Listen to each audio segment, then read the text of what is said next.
लड़की से बेपनाह मोहब्बत करत रहे।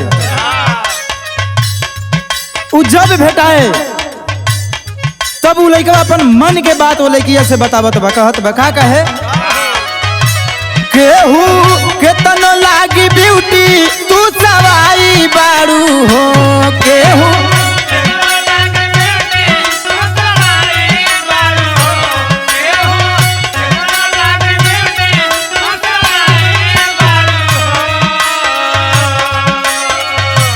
केहू केतनो लागी ब्यूटी तू सवाई बारू हो, तो हमारा रोग के ए जान तू दवाई बारू हो, हमारा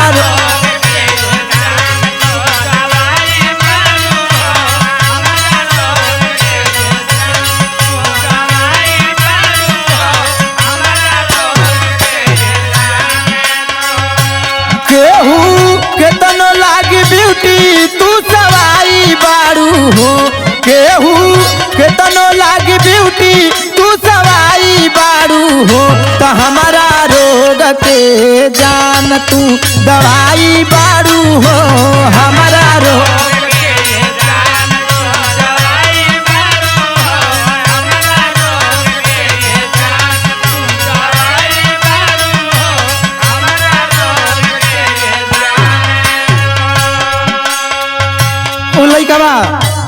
एगो और बात कहे लड़किया से, हंसलू तो आधा दुख दूर होई जाला,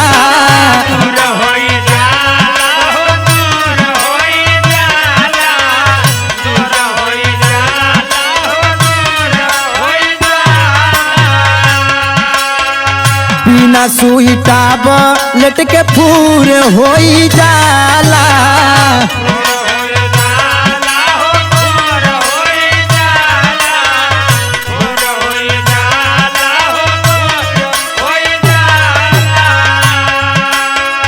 हंसलू तो आधा रोग दूर होई जाला, बिना सुई टाबलेट के फूर होई जाला, लागे टोवाला पास पंज के मिठाई बारू हो, लागे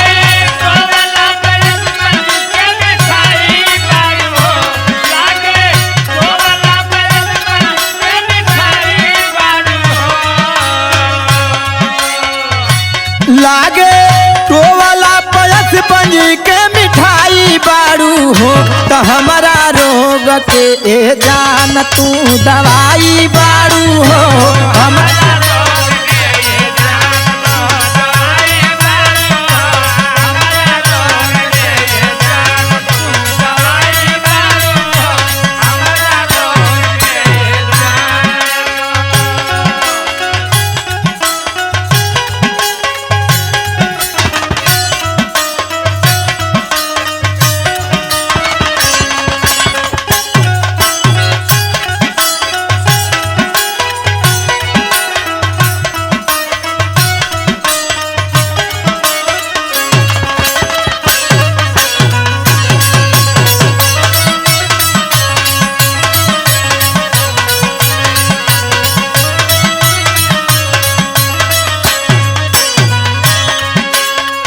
लड़का कहता कि तोरा हंसला से हमार जिंदगी धन्य हो जाला, यही तरह अपन प्यार हमारा पर बरसवल कर, गमछा बिछा के भल सूत जाइब भूइया,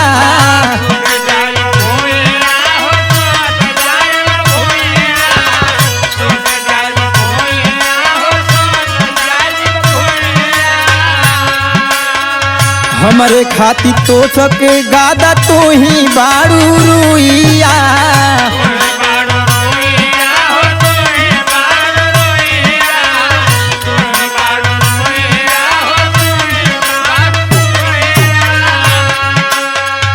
गमछा बिछा के भल सूत जाइब भूइया, हमारा खाती तो सके गादा तू ही बारू रुइया, तो ठंडा लड़का कहता कि तू हर समस्या का समाधान तू ही बाड़ू, अगर तू ना रहबू तो हमार जिंदगी नरक से भी बेहतर रही। प्रेम के इलाज नहीं डॉक्टर के पास बा।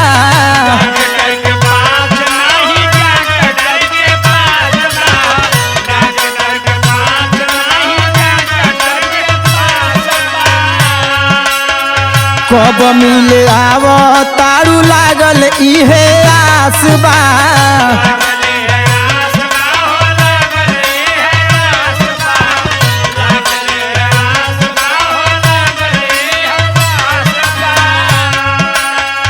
प्रेम के इलाज नहीं डॉक्टर के पास बा। कब मिले आव तारू लागल इहे आस बा। हीरा श्याम सुंदर के तू ही रसमलाई बारू हो। हीरा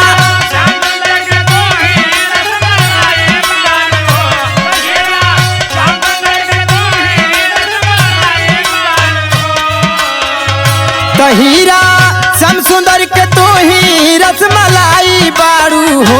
तो हमारा रोग के ए जान तू दवाई बारू हो। हमारा रोग के